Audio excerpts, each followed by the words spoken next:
You said when I called you, I didn't have much time, but like I got through quick. What made you want to like listen to me straight away? You were just clear, your intent, it was your energy as much as anything else. So what it's about like speaking to the right people. If you can speak to 20 of the right people, then man. But you were direct in terms of your messaging.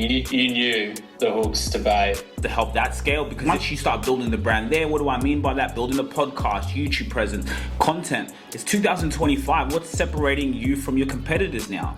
It all comes down to your story. Who's the CEO? What's the mission? What's the vision? And this is easy. It's sitting down once a month. We could do 3 podcasts in one day, and it's up to you. What do you want to do? What's your vision? And what are we conquering in 10 years? And how do we use media to get there? Because whether you know it or not, it's either now or later you're going to be like, oh, we started. So the ones who are doing it now, Australia's behind. You know, we operate off that American model. They're sharp, you know? So it's like you can own a media company without spending hundreds of thousands right now. I guess we sort of touched on a little bit of the background for this call maybe 2 weeks ago when you called me over the phone. Keen to hear a little bit more from you this afternoon about where you see this progressing. Okay, is it cool if I press record as well? We always document the calls, we can look at it after. Of course. Thanks. Recording in progress. Yeah, so to be honest, like when I called you, I was quite intrigued because, you know, I went on your LinkedIn profile, obviously being the CEO of the position of where you're at, and I was thinking to see on the personal branding side. So I know also, are you doing like consultancy with like businesses and things like that at the moment? Look, I have done a lot of consultancy in the past. Okay, so like the way I see this going, there's 2 things that can happen here. Either you start to build your personal brand now, and then you can do that within as a CEO, or you can do that also, like we have some clients where they want to hire a CEO for the company, but they need to build their personal brand, so they could be keynote speaking, they could be, you know, just mentorship, like they could just be literally building their brand while their companies are running. So there's 2 ways about it. What's your vision, right? Again, building the brand within Australia to help that scale, because once you start building the brand there, what do I mean by that? Building a podcast, YouTube presence, content. It's 2025. What's separating you from your competitors now? It all comes down to your story. Who's the CEO? What's the mission? What's the vision?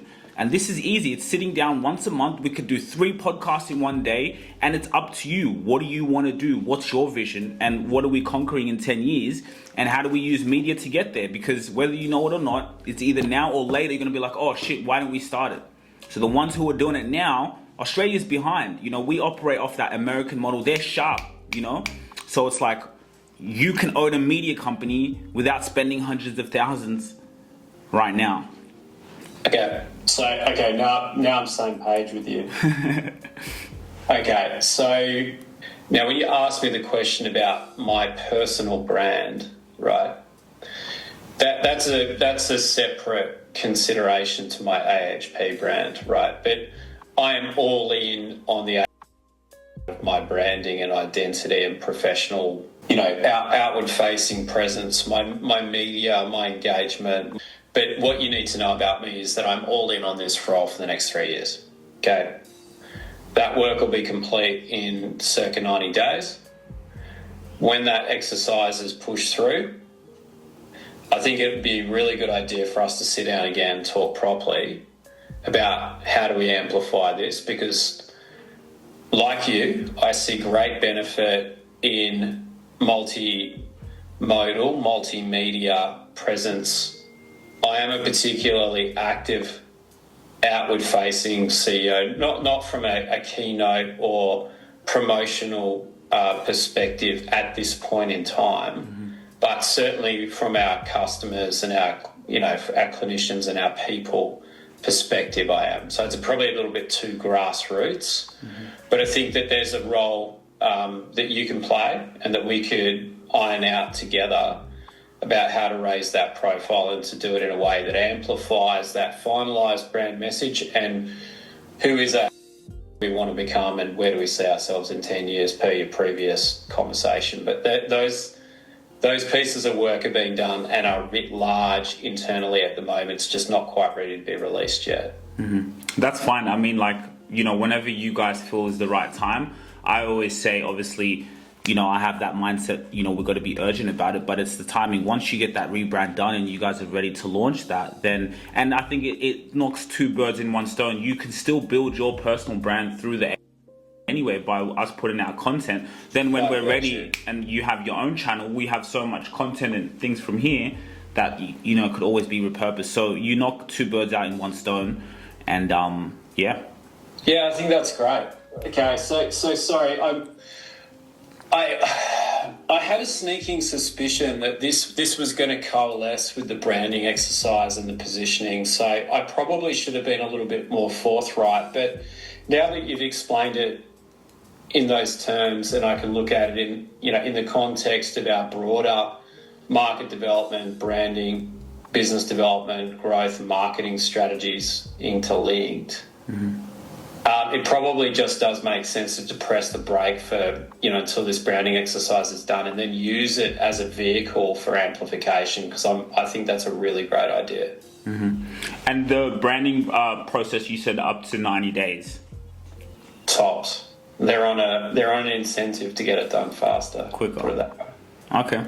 Well, I mean, see, that works perfect for us, because even for us, we're not taking on new clients up until September. So look, 90 days, you guys could be ready in October or after, or maybe even next year. But it's just good to kind of see what the vision is for you guys, and then how that vision aligns with what we're doing. Whereabouts are you based? I'm in Sydney. Oh, cool. Yeah. Well, why don't we do this, right? Why don't I flick you a note early next week? Next. Cool. I think that's perfect. I'll flick this in Dropbox somewhere, so we can document the process. Iterative. Yeah, I like that. And you know, see how we did, and yeah, cool. Fantastic. Well, look, at any rate, really impressed with the process, the pitch, like I said the other day. And also the follow-up, mate. It is appreciated. I certainly appreciate the flexibility this week as well. My time most certainly hasn't been my own. But looking forward to, you know, working on something together in the near future and getting this moving forward. Awesome. And just real quick, like for training purposes, you said when I called you, you said something you said I didn't have much time, but like I got through quick. What made you want to like listen to me straight away? You were just clear. Your intent. It was your energy as much as anything else. But you were direct in terms of your messaging. You knew the hooks to bait to get somebody like me to listen. That's crazy. Okay. Yeah. All right. Cool. It's a nice approach. Yeah. You know, sometimes the energy won't work, but for me, it did. Right. Like I like the fact that you were high impact. You were social without being too jocular. You were friendly without being too familiar. It's a hard balance to master, because I don't like being sold to. I've sold for a living, right? But you engaged me in what you were trying to explain. So subsequently I bought in, which is why we're talking again now, which is why we'll talk again in October, and ultimately why we'll probably do something. Yeah, but just real quick, it's interesting that you said it, because that's the importance of why it's important to speak to the right person. If you can speak to 20 because it was personal, because I didn't just kind of randomly, I had to do my research. So that's why I could say the right things, because I wasn't just like, I knew exactly who I was talking to. I knew what you did. I did my research. So it's about like speaking to the right people. If you can speak to 20 of the right people, then man, you know, and then the passion. I knew you'd like the passion energy, because I know who I'm speaking to. So anyway, I could go on all about it. Big ups on that, man. That's great. All right, cool. So look, leave that with me. I'll flick you a message Monday. In the meantime, have a great weekend, mate. Yeah. Cool. Talk soon. All right, thanks. Bye. See ya. Wow. That was a really good meeting. Really, really good meeting. Really good meeting. Marketing is all about storytelling. Dad, when we first started this business, what did you say to me? I said, yes, we do a podcast Why? because I want to tell our story. Why? Because I know the story builds a legacy. Build a legacy. And that is exactly what we do here at ETS Rebastion Media. We market your story on social media, so you could build a legacy for those who come after you, to build your business and your personal brand. Yeah, follow us on our platform. Go on our website, etsrebastionmedia.com. This is about legacy, and it is about showing up on social media every single day, because if you don't show up, your competition will. If you really enjoyed this video, make sure to click here, and I'm sure you're gonna love that one.